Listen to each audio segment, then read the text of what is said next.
We may think we are following one path, but the path is actually leading us. And I actually have a background in television. Chalo karte hain. One thing led to another. We kept thinking each stage, it won't happen. Let's take GRE, GMAT, we won't do well. Well, we did well. Let's apply, we won't get admission. Well, we got it. We won't get scholarship, got full scholarship. Oh, I love them all equally. I love all of them, yes, not equally. No. Pata nahi bade ho ke kya banenge. I know you will never do anything to let me down. So think about who you're looking up to.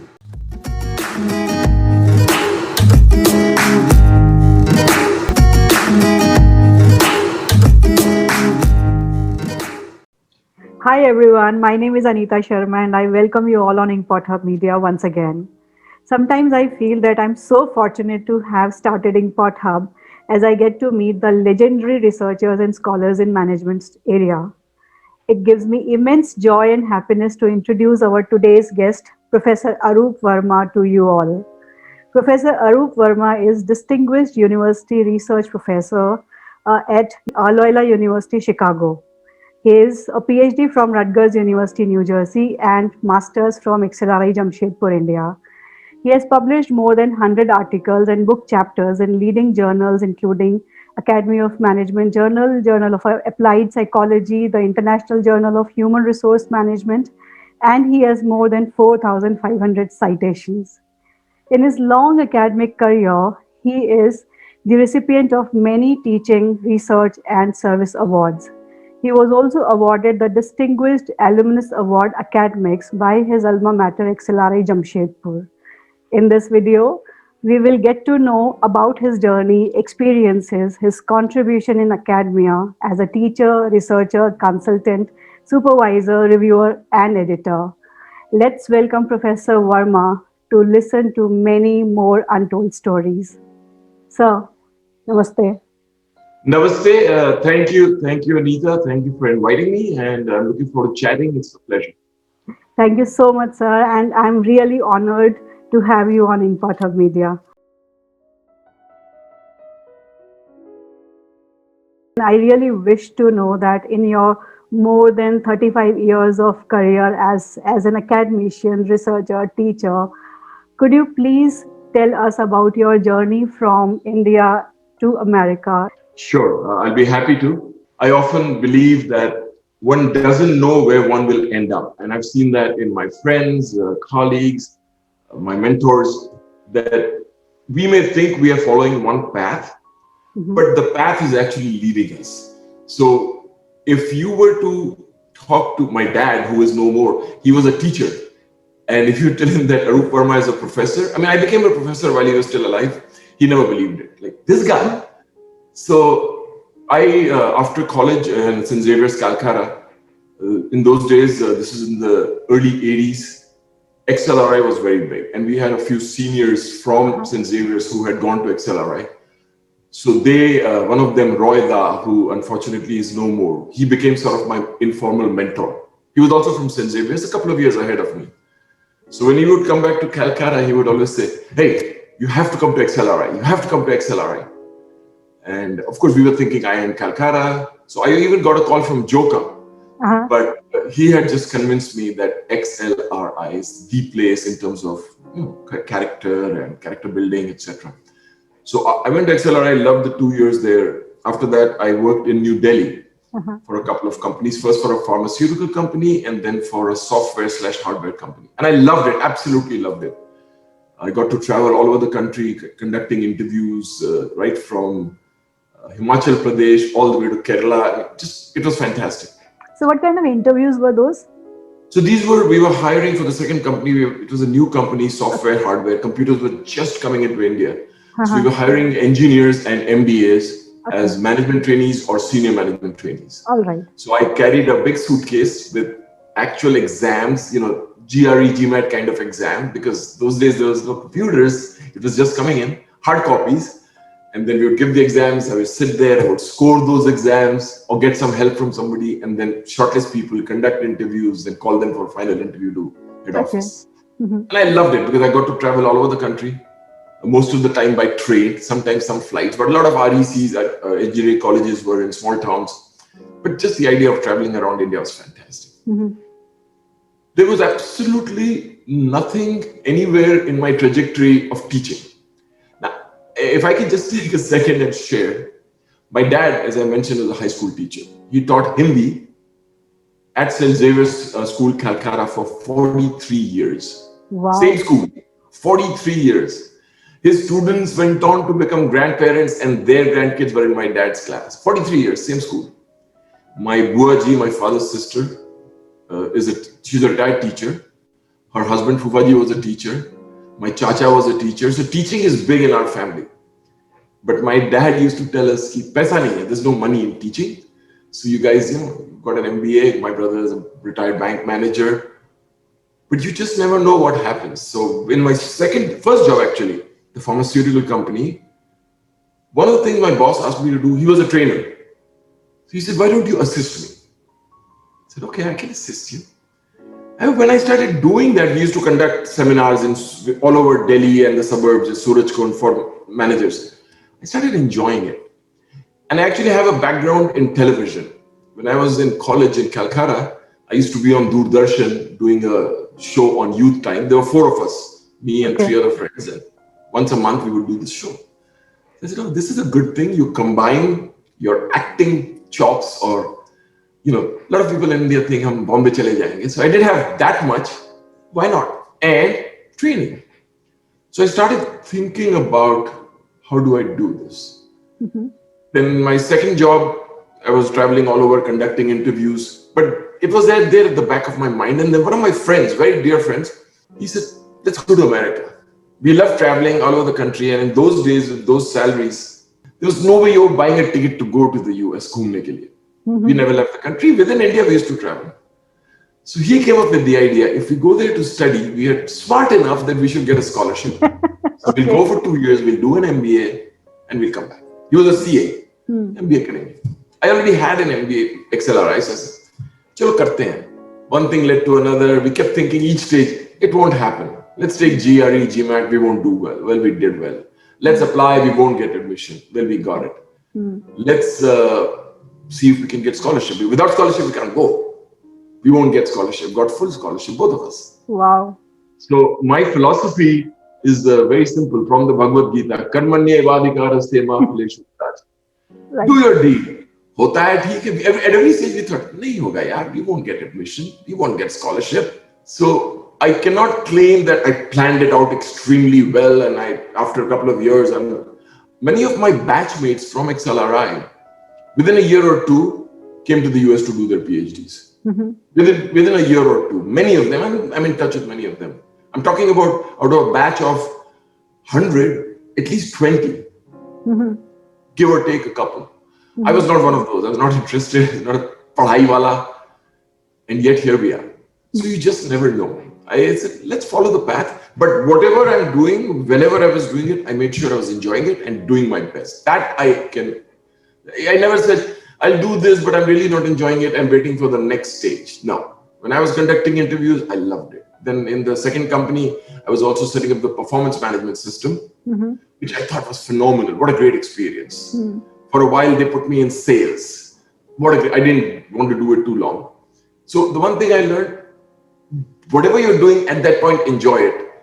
I see some people, and when I mentor them, I hate this, but when I get my next job, I'll enjoy it. So that will never happen. If you don't enjoy what you're doing now, you'll never enjoy what you're doing later. Absolutely, I agree. So thank you. So that's the path. That's how, and I've been here now 30 years. So. Okay, so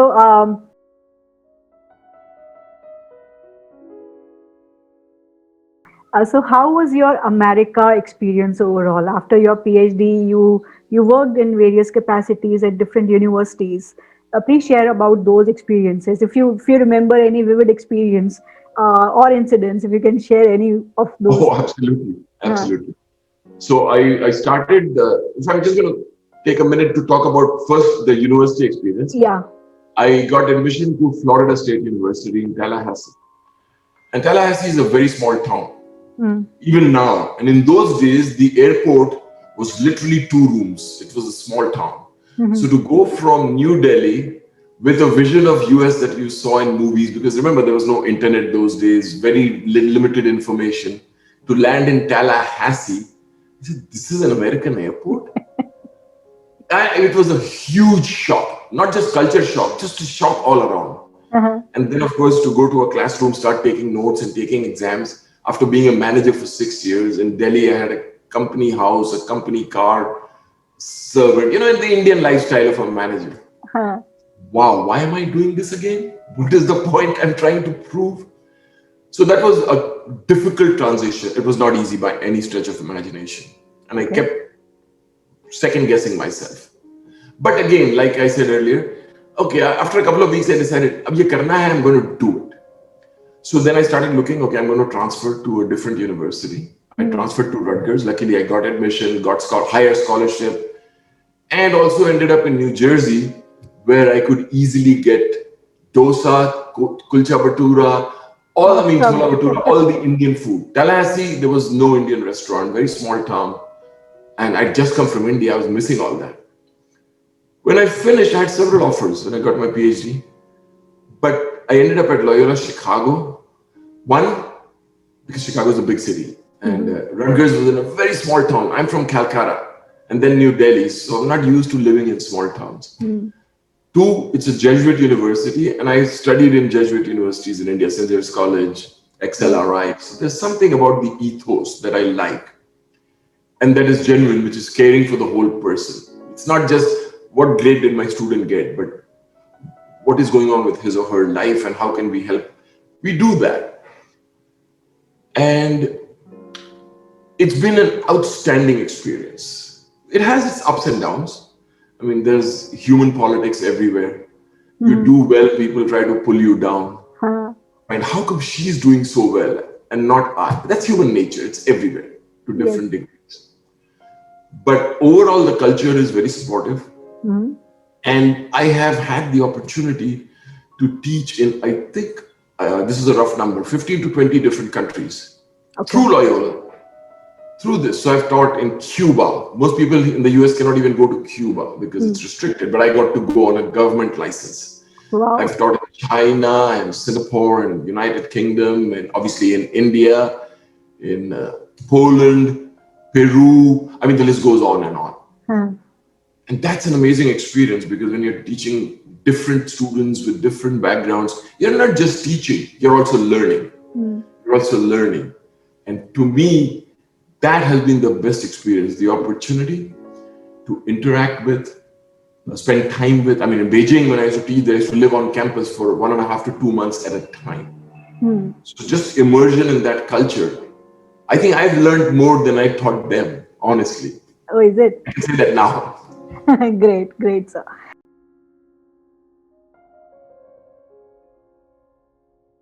Your experience in different roles as a teacher, researcher, consultant, supervisor, reviewer, and editor. Which one did you like the most and why? This is a trick question, but I'm going to answer it. I said trick question because one is supposed to say, and you know this, oh, I love them all equally. Not true at all. Not for me. Easy answer, the teaching part. Absolutely. Without a doubt. And I'll explain. If you give me a minute, I'll explain. I love all of them. Yes, not equally. No. Some of them you have to do because you're in this role. So you have to. Let me start with the one I love, teaching. Absolutely. And I think, as I said before, it's in my DNA. My father was a teacher. My buaji, family, many teachers, professors, lecturers, different roles. I believe that teaching should not be something people should fall into because they failed at everything else. Just like HR. I teach HR. Many people fall into HR because they fail at other things. Try marketing, try finance. Arey, this guy's no good. Put him in HR or her. No, teaching should be something people should really want to do. And it's a conscious choice because there are trade-offs. There's no way you'll make as much money being a teacher or a professor in the US as you would in industry. We know that. But that's okay. The satisfaction that comes from knowing that you've impacted somebody's life, the emails I have over the last 25, 30 years, and some hard letters, because those days there was no email. Students still write. 25 years ago, when I was a student at Rutgers doing my PhD, I got to teach in the master's program. I was one of the first. In fact, I was the first. They said, because I had done training, so they said, why don't you teach in the master's program? Those students still write letters every now and then, or emails. Say, hey, professor, remember me? You taught me this. I'm using it. Or some of them are really, really touching. They say, you helped change my life. There is no substitute for that feeling. And I have mentors I've had that have changed my life, and some of them I'm still in touch with. So teaching, without a doubt, because you're not just reading from a book and teaching. There's different ways of teaching. And if you really enjoy it, it comes through. And you can impact people's life. I still remember things that my teachers in 8th grade in accounting class told me. I remember things, and that I have internalized in terms of how I live my life. And I hope and I feel that I'm able to do that to others. So there is no question that of all those roles, that's the one. And I sincerely believe anybody who comes into this profession, even though it's not a profession, meaning wants to be an academic, should love teaching. Unfortunately, that's not always true, because it's fine. Some people want to just publish and think, teaching is such a bore. That's okay. For me, teaching, by far. Okay, which one was the most challenging? Challenging, I mean, we can do whatever we are given, but being a reviewer or an editor, I've had offers I've had to become editors of top journals in HR. I am on the editorial board of some. I am an associate editor on a few journals. I've never run for nor accepted editor role. Challenging, not in the sense one can't do it, one can. I find it, just this is my personal opinion, you have to, after all, as an editor, take tough choice decisions. You have to reject. Anybody's paper that gets rejected thinks you're the worst person, because that's not blind. Reviewers are blind, editors are not. You know exactly who the editor is. He rejected my paper.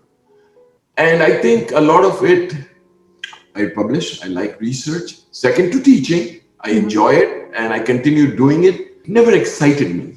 I'm going to edit and reject his paper and accept her paper. If I have to do it, and I do it because I'm in the editorial role in a few journals, it does not give me any excitement. And it's okay. Different people enjoy different things. I just think a lot of it has become a game, because people need to publish in order to get tenure or in order to get promoted. And I'm not sure how much integrity is there. In some cases, universities will pay you money if you publish a paper. At least in the US, we don't do that, because you're expected to do that as a scholar or a professor. But in some cases, universities are starting to pay money. So then, of course, there's a different model. Somehow, if I can ask Anita to put me on her paper, and then we can share the money. So I'll leave it at that. I don't want to go too deep into that, but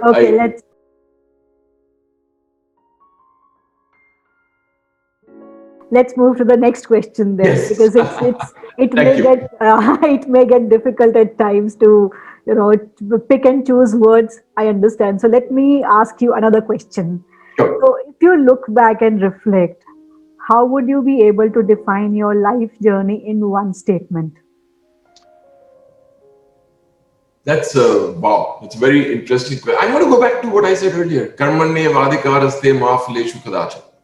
Whatever comes my way, to the extent that it's reasonable, I do it. And I do it to the best of my ability. The one thing, as I said earlier, I have never complained once I've accepted. I mean, some things I've rejected, obviously. You can't accept everything that comes your way. But I've never taken something on and then complained that I'm just waiting till the next one comes along. No. Do what you're doing to the best of your ability and enjoy it. Once you accept it, you have to enjoy it. I know a lot of people, and I'm sure you do too. They're complaining and they're doing it till I get the next one.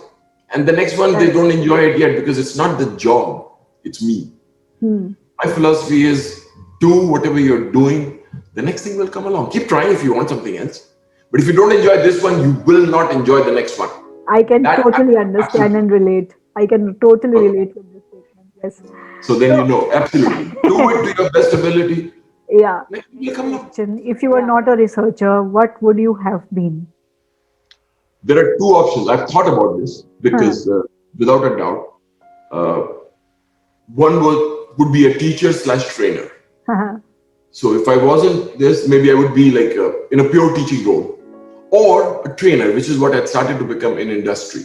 Okay. Just again, because I just get this good feeling of helping people learn when you. So okay, let me give you an example. I'm an HR professor. My undergraduate was in economics, statistics, and mathematics. Then I did my master's in HR from XLRI, PhD in HR. But when I joined Loyola, I was asked if I could teach finance and accounting. Okay. Zero background. Huh. There was a sudden need, and I was requested, and I said, okay, I'll do it as a good citizen. I need time to prepare because I have no background. Huh. It's a long story, but I agreed to do it. I did it for 10 years. And I've written about this in my books, and 10 years I taught, in addition to HR, I taught accounting and finance, Wow. including to people who had undergraduate degrees in accounting. Amazing, amazing. And I got very good reviews because I decided once I accept it, I'm going to love it. So if I had not been a researcher, I would have been teaching or training in some way, shape, or form. What was the second part of your question? I think I missed it. First part, what would you be? And So if you were not a researcher, what you would have been? yeah, so a teacher, trainer. Oh yeah, a teacher or trainer, or, and this is only partly in jest, or an actor, because I used to do a lot of drama, TV when I was in college. I did some drama even after I came here, but then I started traveling, so I could not, do rehearsals, so I dropped out. But I love theater. So have you done any some dramas or some shows also? Yes, yeah. In the 80s in India, there was once a week, once a month, youth time. It was on Wednesdays at 8:20. There was only Central Doordarshan. There weren't regional channels then. And we used to, of course, do it from Calcutta. We used to do drama. We used to do skits. We did that for 2 or 3 years. Wow. And then after coming to the US, I've done some drama, but nothing big level here. Did some drama at the university, in some Bengali association. I grew up in Calcutta at Durga Puja. Okay. I've done some natak. Okay. Just for fun. Okay.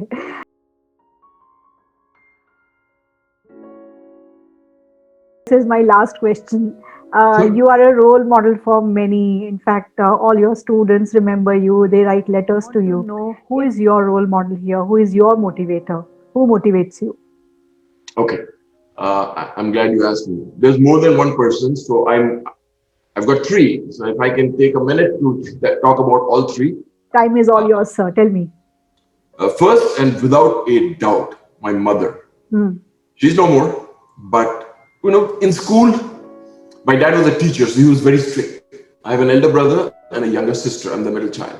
So my brother was always the model, and he was a very good student. I was not.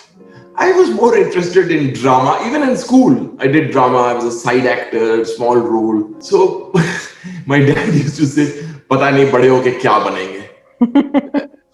Khane peene ka kar le, if he can survive good enough. And my mom used to always say, they will all do fine. Our job is to inspire them, not to keep pushing them. So that really inspired me. She believes in me. And the other thing she would do is, how people say, parents sometimes would say, don't do this, don't do that, don't do this. My mom never said any of that. My dad would say, ye mat karna, ye mat karna, ye mat karna. My mom, I know you will never do anything to let me down. To me, that was the best way to handle it, because before I did anything, I would say, what would mom say? What would mom say? And I use that in my training with executives and managers. Say, think about who you're looking up to, whoever it is. What would they say? So first, that's my mom. Second, Father McGrath. He was the director of XLRI when I was there from 1982 to 1984. He was the first year he was the director. He taught us. He's a legend in his own right. I think there's about 10,000 people around the world who think the same way about him. But his style was phenomenal. He always literally led by example. To give you a small example, his office door on campus did not say director, did not say Father McGrath. This is in 1982. His door said knock and enter. I have never seen that anywhere else. It actually had a little plastic board, those blackboards with white paint. Usually it will be director, chairman, so and so. Knock and enter. And we were stunned. So we would ask him, I asked him, and he said, yeah, it's for anyone. It didn't say knock and enter if you're important, knock and enter if you're a big shot, knock and enter. So it could be a student, could be one of the gardeners on campus, a cook, somebody coming there saying, Father, please admit my child to XLRI. This is in Jamshedpur, some big shot executive from one of the industry. Knock and enter. So I finally remember asking him, Father, you'd waste your time. If everybody can knock and enter, you'll get nothing done. He says, have you ever seen that happen? He says, no, people understand. An open door policy has to be an open door policy. And it was. But people also respect your time then. Nobody ever wastes. And I thought, this is somebody. Because everybody's, I have an open door policy. Just call my secretary and he will connect you with my executive assistant who will connect you with my senior vice president. And they will call me in London and I'll see you August 2021. Here's this powerful man. XLRI in Jamshedpur, you can imagine, is a big thing, right? Knock and enter. Anybody, literally. So I've tried to, there's a million things about Father McGrath, but I've tried to follow that to the core. And the third, and this order is logical because mom has to come first, then I met Father McGrath. And the third person is a living legend called Angelo Denisi, Dr. Angelo Denisi. He was my PhD advisor. He was my guide. He's a very dear friend now. We've known each other for 30 years. I've got him to visit India several times. He loves traveling. He was the editor of the Academy of Management Journal, president of the Academy of Management, president of Society of Industrial Organization Psychology. Hugely, hugely successful, a legend. Compared to him, nothing. I'm just scratching the surface. But again, I've got a million stories. I want to share one with you. In 2007, around 2007, along with a colleague, I formed the Indian Academy of Management. So the Academy of Management has been around, for 100 plus years. And there are regional academies in Brazil and various countries. There was no Indian Academy, which is amazing because there are so many Indian academics around the world and so successful. Somehow it never happened. People talked about it. Finally, we got together, two of us, and said, we're going to form this. So we did it. Took about a year and a half. And then the big thing is to get it affiliated or recognized by the Global Academy. Then you become. So they have certain conditions. You must do this, you must do that. We did everything. The last one was you have to have a conference in the country or region where you're trying to form this. So we arranged the first conference. I'll take 2 more minutes. At Jamshedpur, because it's my alma mater, so I said, okay, XLRI. The problem with Jamshedpur, of course, is there's no flights. They start, they stop. So getting there is not easy. It was December 2009, the first conference. So, of course, how do you make it credible? I'll call Angelo, the global president. He had just finished his term to come and inaugurate the conference. Right away, everybody knows this is a genuine association or academy. I asked Angelo, he's a good friend. Absolutely, I'll be there. Yes. Okay, so everything's set. He's going to arrive. I don't remember the exact dates. Early December, mid-December. He's going to come. Everything is done. He'll give a talk, 1 hour talk. He'll fly back. So I'm in India. My dad passed away that November, 28th November that year. But I still went to the conference. So I couldn't fly to Delhi to receive Angelo. So he said, don't worry, I've traveled a lot. I'll come. Just pick me up at the station, etc., etc. Long story short, snow in the US and New Jersey, flights cancelled, etc., etc.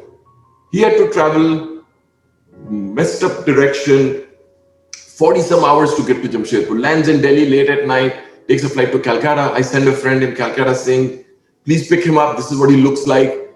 Take him to a hotel for 2 hours, put him on the train from Calcutta. I think it was Steel Express in the morning. And then in Jamshedpur, somebody was there to pick him up. This was not easy. It was very, very difficult. He actually called me at some point in the middle of all of this from Frankfurt, I think. Or And I got scared. The moment he called, I said, uh-oh, anybody calling means he's not coming. So what happened? Well, I missed my flight because of snow. So I said, don't worry, sir. No, he was still in the US. I said, you go back, we'll do it on Skype. Because XLRA has very good technology. So he's, after all, my advisor. He said, Arup, I did not call to ask you what I'm supposed to do. I'm just calling to let you know that I've changed the flight, but I'll be there. So, okay. Wow. So he came after 43, 44 hours with 2 hours in a Calcutta hotel, gave a phenomenal talk. Nobody could tell that he had traveled. So, amazing talk. Takes a nap, nice dinner, has to go back next morning. Again, back to Calcutta, fly back to Bombay, from Bombay, go back to New Orleans. His one condition was, I must be back home for Christmas because I've promised my wife. Well, next morning when we are getting ready to go to the train station so he can take the train lines were blown up. There was some trouble in that area in Jharkhand. So train was cancelled. Now I'm really panicking because I promised him we can be back home for Christmas. So went to the director's office and, please arrange something. He called Tata's. They have their own plane going. Somebody was taken off the flight. He got on the flight. 86 hours of difficult travel for a 1 hour commitment. My God. And he knows that I tell this story everywhere. He knows that because I teach it in my leadership class. Say, leadership. Leadership is keeping your word, commitment. He could have easily said, I'll do it on Skype. And I was saying, do it on Skype. People would still be extremely happy.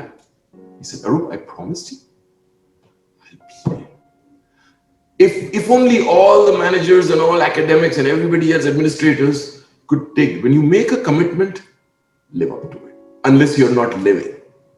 But we find so many excuses.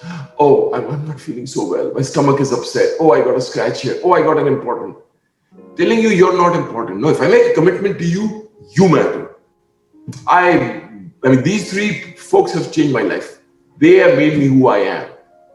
So the last incident reminds me of Ramayana because I just finished watching Ramayana. So I remember Ram following his promises and keeping up to those promises.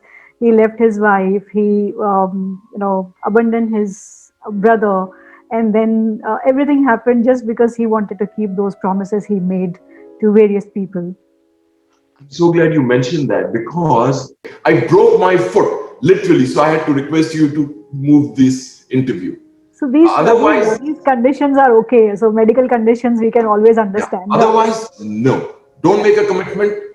And if we did that, think about management philosophy and practice. If every manager around the world said, you know what, I will not make a commitment unless I mean it. And when I make a commitment, I'll live up to it. We'll change the world. Absolutely. And it was really, really nice interacting with you, sir. Thank you so much. It's really amazing. Thank you so much. It's a pleasure. Thank you so much for getting in touch. Press the bell icon on the YouTube app and never miss another update.